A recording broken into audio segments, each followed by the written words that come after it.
국감의 한동훈으로 잡았습니다. 저희가 어떤 한동훈 법무부 장관은 보수의 차기 대선 주자 여론조사에도 등장하기 때문에 인물에 맞춰서 좀 얘기를 해보도록 하겠습니다.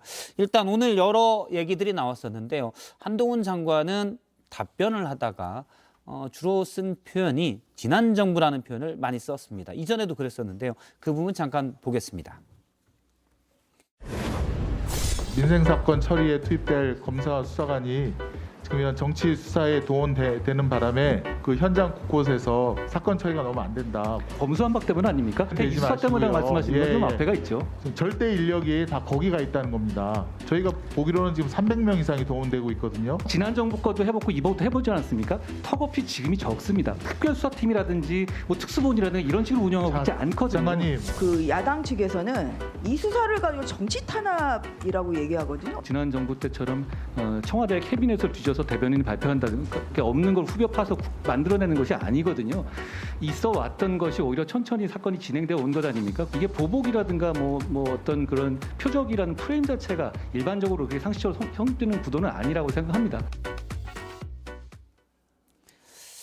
예, 이재명 대표 수사 관련된 부분에서 정치 탄압이라고 야당에서 주장한다라는 데 대해서 지난 정부 때처럼 청와대 캐비넷을 뒤져서 대변인이 발표한다거나 사실 이전에 국회 대정부 질문에서도 그렇고 한동훈 법무부 장관이 많이 쓰는 표현이 지난 정부 때 그러니까 문재인 정부 때는 이랬다가 많았거든요. 어떻게 보시는지? 저랑 화법이 좀 비슷하죠. 그러네요. 아니 근데 그럴 수밖에 없는 게 질문하는 분들이 더불어민주당 분들이시잖아요. 예. 바로 얼마 전까지 집권당에 계셨던 분들이 본인들이 있었던 순간의 상황들은 다 잊어버리고 지금 와서 이것을 정치 탄압이라고 규정하고 얘기를 하게 되니까 아니 가만히 생각해 보면 2017년도 당선되고 나서 임종석 비서실장이 캐비넷을 열고 와 캐비넷에서 뭐가 쏟아졌다 이 내용들을 검찰에 막 건넸던 장면들이 떠오르게 되는 거죠. 이 정부가 용산으로 이전하면서 청와대가 다 비지 않았습니까? 그럼 그 내용 속에 이런 것도 나왔네, 저런 것도 나왔네 얘기하고 수사 상황으로 이첩시켰다면 그래 좀 정치 보복의 냄새가 난다 이렇게 규정할 수 있을 텐데 이미 민주당의 대통령 경선부터 나왔던 일들이 순차적으로 진행되는 것들까지 정치 보복으로 규정짓는 것 동의하기 어렵다라는 얘기들을 민주당 의원 질의니까 한 거지 저 질의가 만약 시대전환의 조정훈 의원이 질의했다거나 정의당이 질의했으면 저렇게 얘기를 안 했을 거라고 생각합니다. 전주에 국민의힘 의원이 질의했는데 그에 대해서 그렇게 대답했거든요. 그렇군요. 전주의 의원이 민주당은 아니잖아요. 비대위원은 다 쌓여 있는 거니까 민주당 의원들의 질문과 함께 맞물려서 얘기를 복합적으로 한 거겠죠. 기분이 좋아서 말씀이 헛나온 것으로 생각하고 정식 비대위원이 됐다고 하시니까. 기승전 민주당 김병민, 기승전 지난 정부 한동훈. 그런데 문재인 정부가 탄핵당했어요? 아니잖아요. 그 퇴임 전까지 40% 고공 지지율을 유지하다가 임기를 다 마치고 물러갔어요. 그런데 지난 정부의 수사라고 하는 것은 탄핵당한 정권에서 어떻게 일을 했길래 이런 탄핵까지 갔느냐라는 것에 대해서 검찰이 자발적으로 수사한 측면이 굉장히 큽니다. 국민들의 요구 여론에 의해서. 예. 그런데 이것을 탄핵당한 정부에 대한 검찰의 수사와 40%가 넘는 고공 지지율을 유지하면서 퇴임한 그 대통령, 그 정권에 대해서 똑같은 기준을 들이대는 것 자체가 너무 우스운 거죠. 사실 자체를 왜곡하고 호도하는 겁니다. 한동훈 그 장관의 저 자세는 정말 국민을 속이는 자세다. 말로 거짓말을 하고 있지 않지만 실제 전체 상황 자체에 대한 호도를 하고 있는 것이다. 이렇게 볼 수밖에 없고요. 저는 어떤 문제점과 개선점을 이야기하면 꼭 지난 정부 땐 이랬는데 우린 덜합니다. 이렇게 하지 말고 예, 알겠습니다. 그런 부분에 대해서 더 개선해 나가도록 하겠습니다. 라는 것이 바른 국무위원의 자세이고 답변 태도예요. 한동훈 장관이 지금 지지자들에 대해서 열광적인 지지자들에 대해서 좀 취해 있는 것 같은데 얼마 안 갑니다. 예. 저는 국무위원으로서 사실은 불필요한 정치적 언사를 하고 있다고 봅니다. 좀 전에 우리가 봤던 장면만 하더라도 전주의 의원이 야당에서는 이재명 대표 수사를 정치 탄압이라고 얘기한다. 그렇게 질문을 하면은 그렇지 않습니다. 어쨌든 사실로 확인된 혐의에 대해서 검찰이 수사하고 있습니다. 이렇게 답하면 될 걸 지난 정부 때처럼 캐비넷 뒤져가지고 없는 걸 후벼 파서 만든 것도 아니고 이게 불필요한 사실은 언급이거든요. 그래서 요즘에 한동훈 장관을 보면 그 한동훈 장관에 대한 지금 이 보수층 일각의 그런 지지가 있잖아요. 그걸 상당히 의식하는지는 모르겠으나 사실은 국무위원으로서 더군다나 정치인 출신의 장관도 아니고 얼마 전까지 검사였던 분이 저런 식의 화법을 구사한다는 것은 그다지 그렇게 적절치 않아 보여요.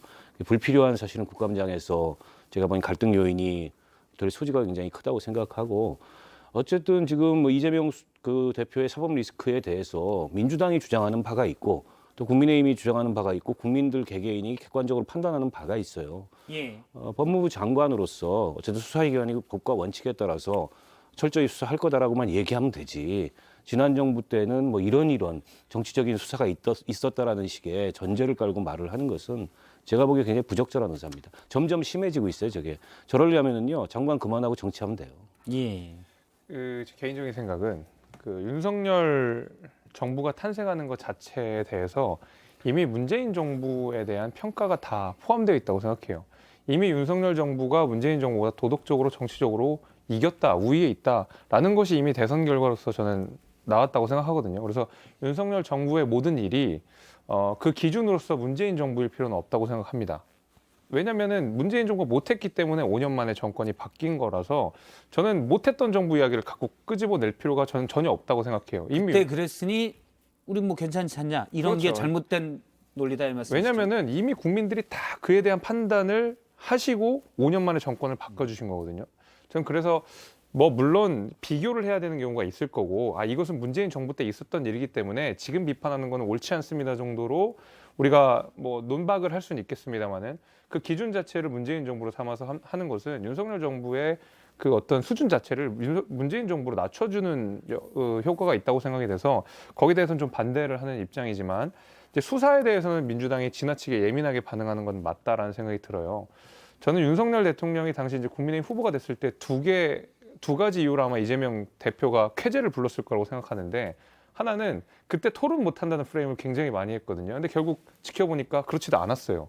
두 번째 더 웃긴 것은 검찰 출신이기 때문에 여러 가지 혐의를 받고 있는 이재명 대표 입장에서는 설령 내가 지더라도 검찰공화국이라는 프레임을 세게 밀어붙이면 내 수사에 어느 정도 결계를 칠 수 있겠다라는 아마 생각이 있어가지고 두 가지 점에서 아마 윤석열 후보가 당시 그 후보로 됐을 때 최종 후보가 됐을 때 쾌재를 불렀을 거라고 저는 생각이 되는데 이제 저는 그런 의미에서 민주당은 수사와 관련돼서는 애초에 전 정부부터 이루어졌던 수사에 대해서는 그냥 겸허히 받고 이거에 대해서 뭐 너무 정치적인 수사 이렇게 할 필요는 없을 것 같고 예. 국민의힘 입장에서도 굳이 문 정부의 이야기를 꺼낼 필요도 없다고 생각이 됩니다.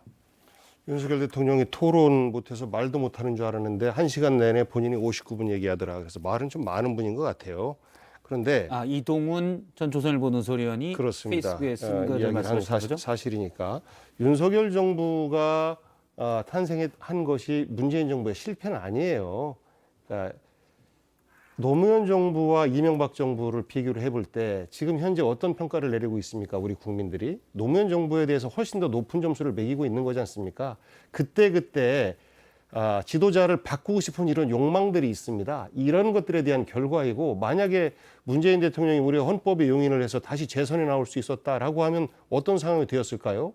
그러니까 그 선거에서 정권 교체를 했기 때문에 전임 정권보다 윤석열 정부가 더 훌륭한 정부다라고 평가받는 것이 아니고 역사가 지난 이후에 혹은 가까이에 5년이 지나서 퇴임한 이후에 어떤 평가를 받느냐가 성공 여부를 판단할 수 있는 것이지 문재인 정부보다 윤석열 정부가 뛰어난 정부다라고 하는 것은 지금 현재 20%대 지지율을 보이는 그 윤석열 정부의 모습을 보면서 그런 말씀을 어떻게 하실 수 있나 용기 있으신 예. 발언이다라는 생각을 좀 하고요. 일단 근데 김재섭 비대위원님이 자꾸 문재인 정부랑 비교하는 거는 옳지 못하다. 네. 거기에 대해서는 동의합니다.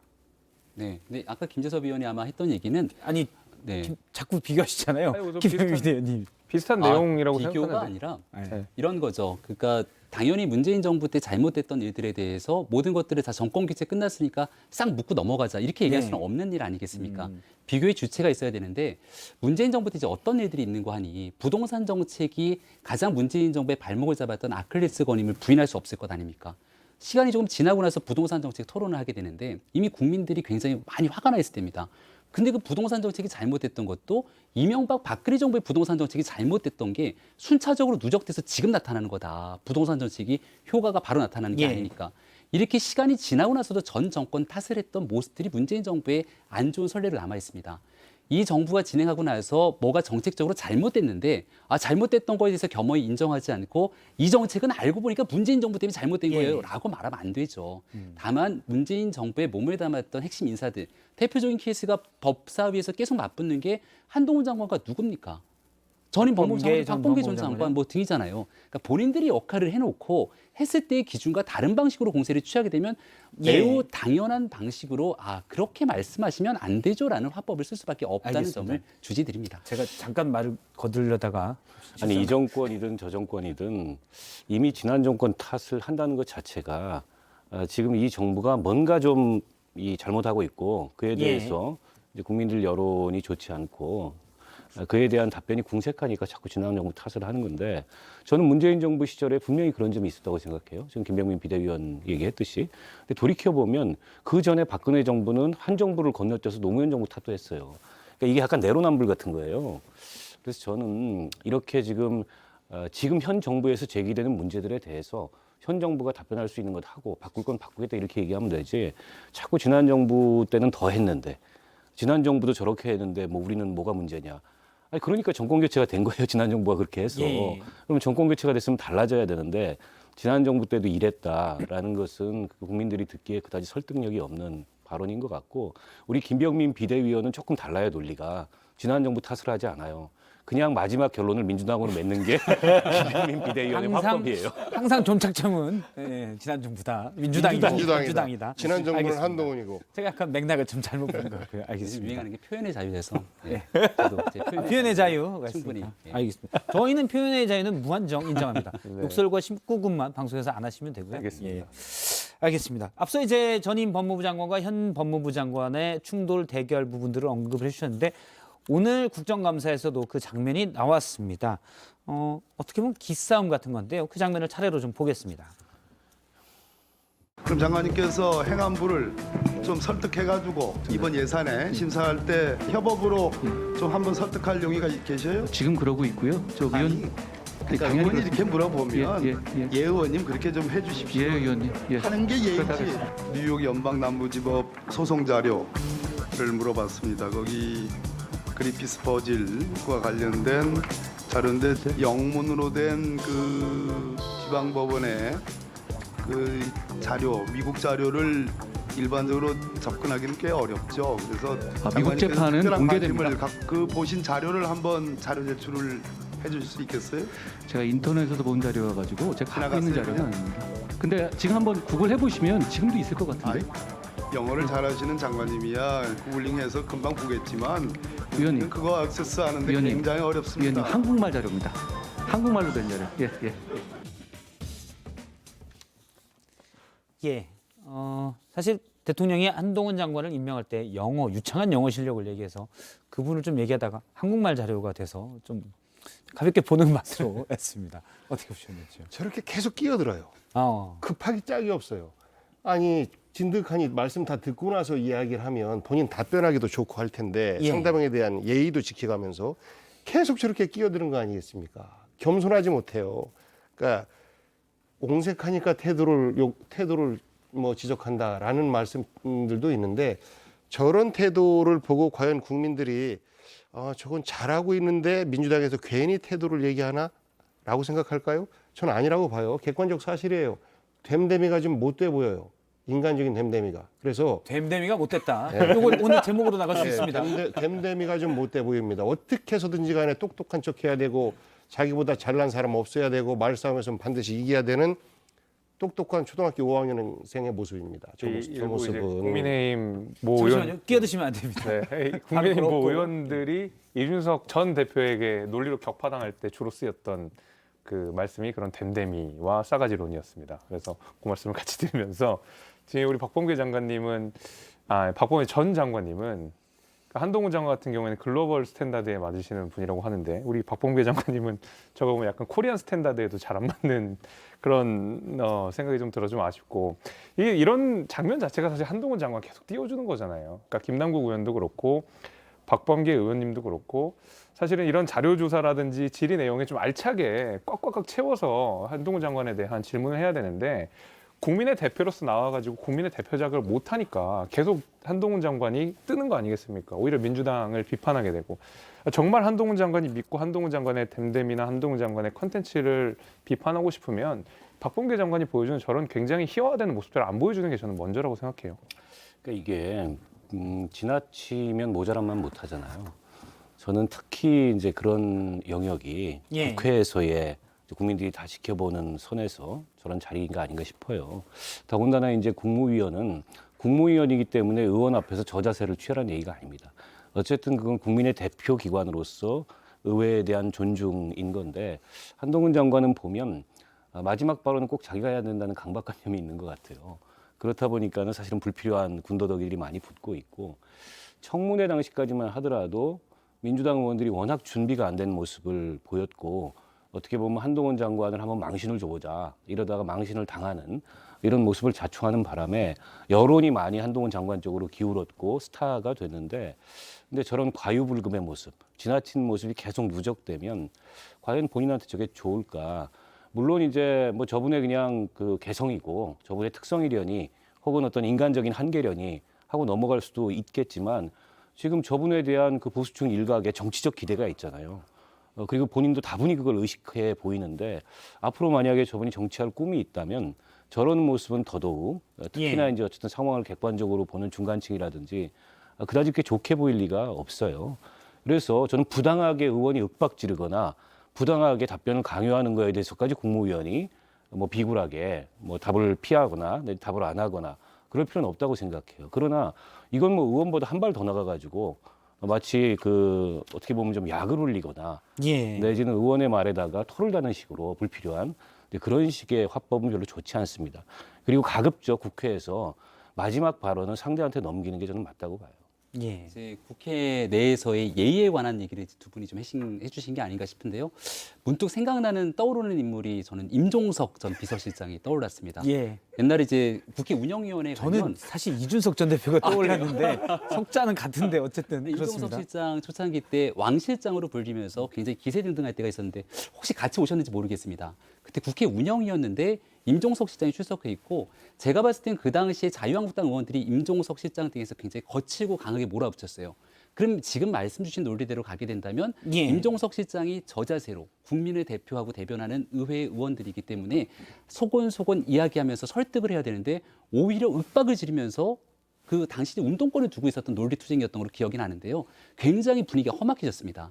근데 국회에 몸을 담고 있다가 장관이 됐던 추미애 전 장관이라든지 다선 의원으로 역할하다가 청와대든 그리고 내각에 들어가 있는 분들 입장에서는 초선 의원이나 비례대표 의원 등 누군가 질의를 했을 때 오히려 훨씬 더 아래로 내려다보듯이 대응했던 태도들이 상당하거든요. 근데 한동훈 장관에 대한 태도를 지적하니까 제가 태도에 말씀을 드리는 건데 요목조목 논리적으로 반박하는 모습이 있지 한동훈 장관이 윽박을 지르거나 아니면 오히려 고압적으로 국회에 있는 의원들의 대상으로 막 압박을 하거나 이런 모습은 아직 저는 보지 못한 것 같습니다. 예. 다만 이제 지적해 주시는 모습들이 한동훈 장관이 정치적으로 더 무럭무럭 성장하려면 이런 일들까지 고치면 더 좋지 않겠는가라고 하는 격언과 덕담으로 받아들이면 어떨까 합니다. 저도 뭐 윽박 지르거나 고압적인 태도를 취한다고 보지는 않아요. 그러니까 지난 정부 때 추미애 그 전 대표가 장관할 때 굉장히 부적절한 모습 많이 보였잖아요. 의원이 질의하는데 소설 쓰고 있네. 예. 그게 국민들한테 좋게 보였습니까? 그러니까 결국 추윤 갈등이 일어났을 때도 그다지 추미애 의원에 대해서 별로 정당하게 국민들이 보지 않은 측면이 있어요. 그러니까 한동훈 장관은 내가 보기에는 뭐 윽박 지르거나 고압적인 자세를 취한다기보다도 이게 이제 방송용어로 적절한지 모르겠지만 깐죽대는 겁니다. 근데 저런 게 어떻게 보면은 국민들 보기에는 더 부적절해 보이고 예. 국회에서 의원들을 감정적으로 자극할 요소가 있다는 거예요. 근데 그런 모습이 몇 차례 초기에 빚어진 거는 뭐 그럴 수 있다고 저는 치는데 왜냐하면 저분도 뭐 지난 정부 때 당한 게 있잖아요, 본인이. 근데 저걸 계속 자기 컨셉으로 유지할 거냐는 거예요. 별로 좋은 모습 아니에요. 우리 알겠습니다. 김병민 의원님 말씀하셨던 그 부분은 어떤 거냐면 당시에 전희경 의원으로 제가 기억을 하는데 결국은 87년 민주화운동 세대 그 80년대 민주화운동을 주도했던 그 세력들에 대한 정체성을 정면으로 공격을 했어요. 그것을 부정하는 이야기를 했습니다. 그러하기 때문에 거기에 대해서 저는 그렇게 살지 않았습니다. 대한민국을 위해서 청춘을 바쳤습니다. 라는 항변이지 그것이 어떻게 윽박질름으로 들릴 수 있겠습니까? 이런 것과는 차원이 다른 문제예요. 그러니까 물론 뭐 비교할 수는 없는 겁니다만 제가 시장을 하면서 시정 질문이라는 것에 대한 답변을 계속합니다. 그런데 어떤 질문을 하셔도 시장만큼 몰라요. 깊이 면에서 알 수가 없습니다. 집행 과정에서 여러 가지 고려를 하고 예. 공부도 하고 의견도 많이 듣기 때문에 사실 한 의원이 제대로 파지 않는 이상은 한 건으로 해서도 사실 집행부를 이기기가 어렵습니다. 그런 것처럼 장관도 마찬가지일 거예요. 훨씬 더 많은 정보를 갖고 답변에 임하면 그만큼 더 겸손한 자세를 유지하면서 이해를 구하는 이런 답변 태도가 바람직한 답변 태도이고 그 이해를 구하는 것은 의원에 대한 이해를 구하는 것이 아니라 국민에 대한 이해를 구하는 태도이다. 그렇게 임해야 된다라는 말씀 드리는 거예요. 예. 오늘 국감장에서는 이런 얘기도 나왔습니다. 일단 출근할 때 국감장에 이제 간 때죠. 한 그 매체에서 계속 미행을 한 것 관련해서 얘기가 있었는데요. 이에 대한 한동훈 장관의 입장을 잠깐 들어보겠습니다. 어떻게 약점을 잡아보려고 밤에 미행한 것 같은데요. 뭐 제가 뭐 이상한 술집이라도 가는 걸 바랬겠죠. 그런데 이 나라가 미운 사람 약점 잡으려고 밤에 차량으로 반복해서 미행해도 되는 나라에서는 안 된다고 생각합니다. 예. 사실 한동훈 장관의 주거지 차량 이거를 원래 이제 열린공감 TV였죠. 이름이 지금 바뀌어서 시민언론 더 탐사로 돼 있는데 소속 유튜버가 몇 차례 따라가서 논란이 됐고 경찰에서 출석 요구가 있기도 했습니다. 이런 부분은 어떻게 보세요? 글쎄요, 저게 과연 취재의 영역에 해당하는 그런 행동인지 아니면 일종의 이제 스토킹, 뭐 감시, 미행 이런 거에 해당하는 건지 그 경계를 참 구분한다는 게 쉽지 않은데 중요한 건 당사자가 어떻게 느꼈는지도 좀 굉장히 중요하다고 생각해요. 아무리 이제 열린공감 TV 쪽에서는 이게 정당한 취재 활동이라고 얘기하지만 사실 구원이 있었지 않습니까? 열린공감 TV하고. 그런 면에서 봤을 때 이게 반복적으로 계속 취재면은 사실은 다가와가지고 정당하게 뭐 질문을 하거나 인터뷰를 요청하거나 이게 아니고 그 사람의 일거수일투족을 이렇게 감시하면서 따라다닌다는 건 그다지 그렇게 적절치 않은 행동인 것 같고요. 어쨌든 뭐 경찰에서 출석 요구까지 했다면 이것도 이제 수사화될 가능성이 높은데 그렇게 되면 이제 뭐 법적 판단을 좀 가려봐야 되겠죠. 예. 이거는 우리 김병민 위원님께서 훨씬 더 잘하는 문제긴 한데 그럼 김병민 의원한테 듣도록 하죠. 근데 제가 얘기하겠습니다. 알겠습니다. 왜냐하면 이게 선거를 치르다 보게 되면 대개는 이제 그 유력 주자들한테 항상 이런 유튜브들이 밀행 취재를 와요. 늘 언제나 오고 아마 그거를 걷어내는 작업이 거의 절반 정도는 될 겁니다. 왜냐하면 어떻게든 실수를 포착하려고 계속 따라다니면서 뭘 하거든요. 근데 적어도 그거는 선거 기간, 그러니까 낮 시간 동안 그 공식적인 행사 일정들만 이 유튜버들이 따라다니지 이렇게 밤과 후까지 이렇게 밤까지 따라다니면서 취재를 하지는 않거든요. 심지어 이제 어떤 경우에는 이렇게 우리가 유세를 해야 되니까 좀 저쪽을 물러주십시오 하면은 그걸 유튜브로 다 담아서 이거 봐라 언론 탄압한다. 상대 진영에서 주로 많이 그러죠. 상대 진영 유튜버들이. 예. 이런 것들이 좀 과잉 경쟁들이 되다 보니까 이런 문제들이 좀 발생하긴 하는데 굉장히 그 좀 취재와 이런 미행의 경계가 굉장히 희미하긴 합니다. 근데 저거는 명백하게 미행이고 명백하게 취재윤리 위반이고 명백하게 위법 영역으로 들어가는 거죠. 그래서 저거는 아마 처벌이 이루어질 거라고 생각합니다. 알겠습니다. 오늘 국정감사장에서 또 논란이 된 건 저희가 어제도 다뤘는데 유병호 감사원 사무총장의 문자입니다. 어제 이관섭 대통령실 국정기획 수석에게 무식한 소리 하지 말라고요 라는 취지의 문자를 보냈다가 카메라에 포착이 됐죠. 오늘 윤석열 대통령이 출근길 도어 스태핑에서 이 얘기를 했는데요. 잠깐 대통령의 얘기를 들어보겠습니다. 그래서 저는 뭐 무슨 문자가 어떻게 되는지는 잘 모르겠습니다만은 감사원은 소속은 대통령 소속으로 돼 있습니다. 제가 어제 기사를 얼핏 보기에는 역시 그것도 하나의 정부의 구성이기 때문에 아마 무슨 뭐 보도에 드러난 저 언론 기사에 나온 뭐 이런 그 업무와 관련해 가지고 그 어떤 문의가 있지 않았나 싶은데요. 예, 사실 윤석열 대통령이 많이 쓰는 표현 중에 하나가 뭐 잘 언론에서 보긴 봤는데 잘 모르겠지만 내가 꼼꼼히 지금 바빠서 잘 못 봤지만 이렇게 전제를 많이 합니다. 이것도 기사를 통해서 얼핏 봤다라고 윤석열 대통령이 얘기하거든요. 이 부분은 어떻게 보십니까? 어떻게 방어하시는지 먼저 좀 들어보고 싶어요. 궁금합니다. 저부터 얘기를 할까요? 예, 이것도 윤석열 민주당 대통령 탓으로 할 수 있는지. 안영의 도어 스태핑 아침 이제 출근길 과정이기 때문에 여기에 대해서는 당연히 출근하는 길에 모든 것들을 다 보고받고 인지를 하고 있지는 않을 수 있기 때문에 그 당시 있었던 상황들에 대한 이제 설명을 했던 것 같고요. 대통령 입장에서는 이제 감사원의 감사는 독립된 기관으로서 감사가 진행돼야 되는 것이고 이게 지금 야당 입장에서는 뭔가 감사원이 모종의 문재인 전 대통령까지 탄압하기 위해서 뒷배후에 이 용산이 있는 것 아니냐 이런 식의 정치 공세를 하고 있으니까 당연히 거기에 대해서 선을 긋고 객관적으로 드라이하게 얘기를 할 수밖에 없는 것이겠죠. 하지만 뭐 어떤 경위든지 간에 일단 문자 메시지가 자꾸 이렇게 휴대전화에 찍히게 돼서 이런 일들은 특히 유병호 사무총장은 세관 초미의 관심을 받고 있는 사람 아닙니까? 예. 네, 거기에 대해서 본인의 부주의가 있었던 것 하나 그리고 오얏나무 아래서 이제 각근을 고쳐매지 말라고 얘기를 하는데 구태여 이런 논란을 받을 수 있을 문자 메시지 주고받을 이유가 있겠는가? 그날 이제 오전에 한 조간신문에서 보도를 했던 것 같아요. 그 감사원의 감사 절차가 제대로 된 그 상황을 밟지 않았다. 감사위원회 의결을 예. 거치지 않고 서해 피격 사건. 그러니까 여기에 대해서 이제 문의를 했던 거고 그 문의 상황에 대해서 답을 했다라고 하는 것 내용인데요. 그 내용들을 민주당이 주장하는 것처럼 다 짜고 치는 상황이었다면 저런 문의를 할 이유가 뭐가 있었겠는가라는 생각이 들기도 하고 예. 답장하는 어투를 보니까 그 이렇게 정책 기획수석이라서 예. 청와대 내 대통령실에 이제 높은 직급에 있는 사람인데 이 유병호 사무총장은 그렇게 뭐 윗사람한테 보고하듯이 또 문자 메시지를 보내는 것 같지도 않고 상당히 어투나 가깝게 태도가 보이는 네 가깝게 그런 보이나요? 말씀이신가요? 아니 어투나 태도가 묻는 말에 대해서 알아보고 뭘 조치를 취하겠습니다 이런 식의 어투가 아니라는 거죠. 예. 그러니까 객관적이고 독립된 기관 속에서 물어보는 것들에 대해 자신 있게 얘기하는 정도의 투가 아닌가 싶은데 그래도 오해의 소지가 있을 내용들은 좀 줄이는 게 맞다 이렇게 생각합니다. 제가 말씀 예. 드릴까요? 이게 문자 메시지가 드러나고 기사화된 게요. 어제 오전이었어요. 퇴근 전에. 이게 예를 들어서 지난 새벽에 그런 일이 발생했다라고 하면 모르고 나왔기 때문에 그 도스태핑에서 그렇게 답변을 하셔도 될 텐데 이미 계시면서 YTN 뭐 비롯해서 뭐 JTBC에서도 나오고 이미 다 나왔어요. 그런데 그게 아직도 보고가 안 됐다?